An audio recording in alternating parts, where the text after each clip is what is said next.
Hey guys, me again. Just a bit of a follow-up video from the last one. I'm just going to demonstrate how some snakes can actually kill and eat their prey with my pet corn snake here called Boris. So today, because he's had a bit of a fasting because of the cold winter months, I'm giving him 2 mice today. He's been very active, and he's never really been one to shy away from being fed. He's very food motivated. So I wouldn't advise feeding with your hands like I'm doing now, but it's just purely because if I offer him the head of the mouse, he's probably going to take it either way. But obviously, because it's being a corn snake, if he was to bite, it wouldn't really be anything bad. It would just be like a little pinprick, and you'd easily be able to get him off. But obviously, with larger snake species, you want to be very careful and use either tweezers or specialist hooks to offer the food with. So we'll see if he takes it now. I see, he's very motivated today, aren't you, buddy? Hey, that's my apple core. Go over here. That's it. So as soon as he gets a whiff of this, here we go.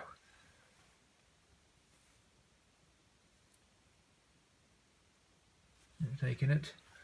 As you can see, there are times where they're not really bothered by food. Oh yeah, that's it. And a boy.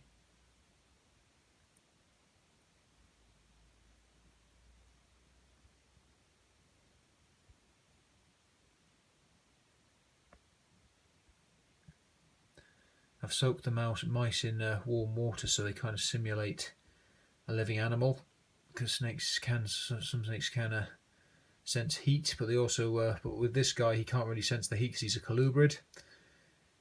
So, but the warm water seems to entice him anyway. There we go, attaboy, yeah, that's it, and that's it. And as long as he's fastened it with his teeth, hopefully to give him a bit of exercise, we simulate living movement from the mouse's behalf. And this is basically a means of enrichment. It means so he's making him behave like a wild animal, giving him means to use his muscles. As you can see, he's tugging back with considerable force. Come on, mate. And what we want him to do is just to constrict the mouse with his body. Okay.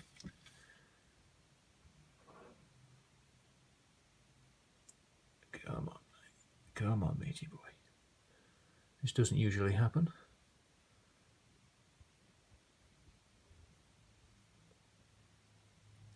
Alright, you don't want to constrict?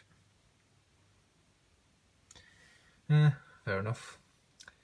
As long as the food gets into him one way or another. And you can see he's wolfing that down. And he can easily support all of its weight like that.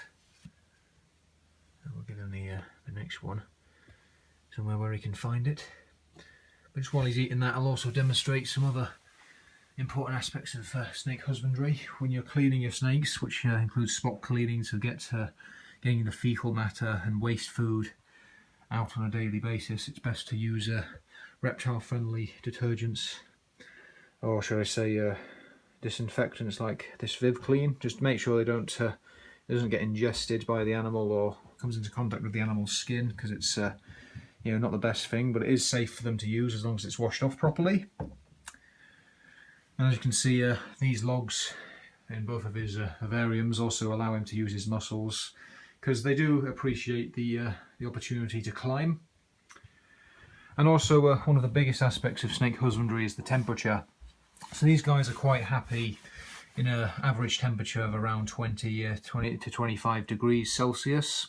So we try and aim for the warmest end of the tank underneath the heat bulb to be about between 22 23 degrees Celsius.